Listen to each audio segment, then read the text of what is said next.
ছেলের মুখে গন্ধ পেয়েছে, আর শারিবতা খামরান, কিরে মদ খাইছস? না বাবা, শারিব তো নাবিজ, আমি নাবিজ খেয়েছি। নাবিজ খাওয়া যায়। নাবিজ হচ্ছে রাত্রেবেলা আরবরা দুধের মধ্যে শক্ত খুরমা ছেড়ে দেয়। 1 কেজি দুধের মধ্যে 10টা শক্ত খুরমা ছেড়ে দিলে সকালবেলা দুধের কালারটা সাদা থাকে না, শক্ত খুরমার রস টেনে ওটা লাল হয়ে যায়, খেতে বড় মজা, এটাকে বলে নাবিজ। কিন্তু সকালেই খেতে হবে।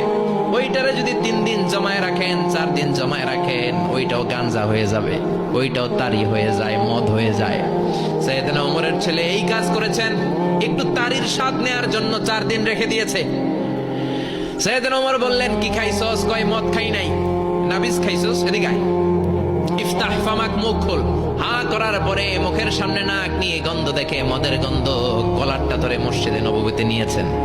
ইন দা মিন টাইম মসজিদে নববীতে জোহরের নামাজ হয়। নিজের ছেলেকে মসজিদে নববীর উস্তুয়ানা বলে, উস্তুয়ানা তু মসজিদে নববী, মসজিদে নববীর পিলারে বেঁধেছেন। যেহেতু উনি খলিফা, মসজিদে নববীর ইমাম, জোহরের নামাজের ইমামতি করলেন। সালাম ফিরালেন, আসসালামু আলাইকুম রাহমাতুল্লাহ, আসসালামু আলাইকুম রাহমাতুল্লাহ। সালামের পর বললেন, মাকানাকুম ইনদানা হাদ, সুন্নতের পর বসে যাবেন, আমাদের একটা হদ আছে। আল্লাহর দেয়া যে বিধান, বিচার, এটাকে আরবিতে বলে হাদ, প্লুরাল হচ্ছে হুদুদ।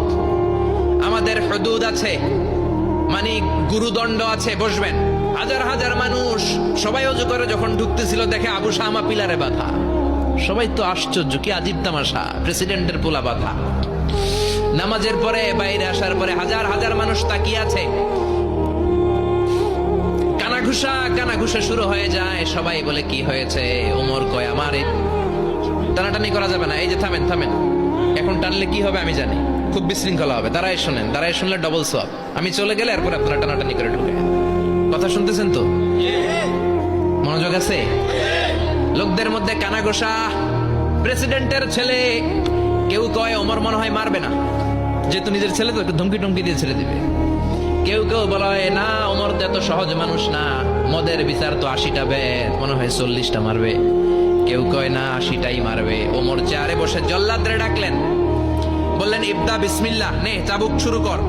বাইতুল মাল থেকে শক্ত সাইজের একটা চাবুক আনবি। জল্লাদ চাবুক এনে দাঁড়ালেন। ওমর বললেন, ইবদা বিসমিল্লাহ, শুরু কর। জল্লাদ মারতে শুরু করেছে। ওয়াহিদ, ইতনাইন, তালাতা, 3টা মারার পরে 1 থাপ্পড় মেরে জল্লাদকে 3 হাত ধরে ফেলে দিলেন। ধমক দিয়ে বললেন, তুই চাবুক মারস নাকি চাকরি বাসাস? আসলে জল্লাদ কিন্তু আস্তে মারে নাই, দেহের যত জোর ছিল জোর দিয়ে মেরেছে, কিন্তু ওমরের পছন্দ হয় নাই। ওমর বলে, আইন্দাকা তালাতা আইন্দে ওয়াহিদ, তোর হিসাবে চাবুক মারা হয়েছে 3টা, আমি ওমরের হিসাবে মাইর হয়েছে 1টা।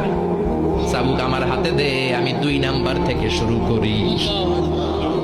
ওমরে ফারুক 2 নাম্বার শুরু করলেন। 2, 3, এক একটা চাবুক মারে, ছুপ ছুপ করে চামড়া ছিলে, রক্তগুলো মসজিদে নববীর বারান্দার পিলারের মধ্যে লাগে। ওমরের যে শক্তিশালী দ্বিতীয় কোনো পুরুষ মদিনার জামিনে ছিল নাকি? ওমরের হাতের মাইর।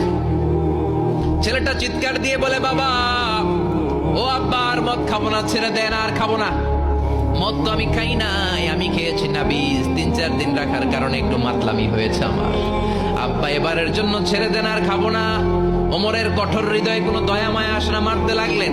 এবার আবু শাহামার মা, ওমরের বউ, পায়ের মধ্যে ওমরের পায়ে পড়ে এটাকে বলে, ওমর, আমার কলিজার টুকরা ছেলেটারে মারিস না। 30টা বাড়ি মারা হয়েছে, আর বাকি 50টা বাড়ির জন্য এক একটা চাবুকের বিনিময়ে আমি এক একটা উট আল্লাহর রাস্তায় সদকা করব রে ওমর। সাইয়েদনা ওমর বলে, এর নিয়ে যাও। আবু শাহামার মা উট দিয়ে আল্লাহর জাইন, চাবুকের বাড়ি থেকে একটা বাড়িও কমানো যাবে না, 80টা বাড়ি দেয়া পর্যন্ত পৃথিবীর কোন শক্তি আবু শাহামারে আমার হাত থেকে ছুটাতে পারবে না। আবু শাহামার মা কাঁদতে লাগলো। ওমরের মনে দয়া মায়া হয় না। 40টা বাড়ি মারার পরে ছেলে বেহুশ, 50টা মারার পরে আবু শাহামা দুনিয়া থেকে শেষ। সবাই নিস্তব্ধ, নীরবতা, পিন ড্রপ সাইলেন্ট, পিন পতন নীরবতা। রাগে তখনও গড়গড় করছে ওমর। সাইয়েদনা ওমর বললেন, গোসল দে।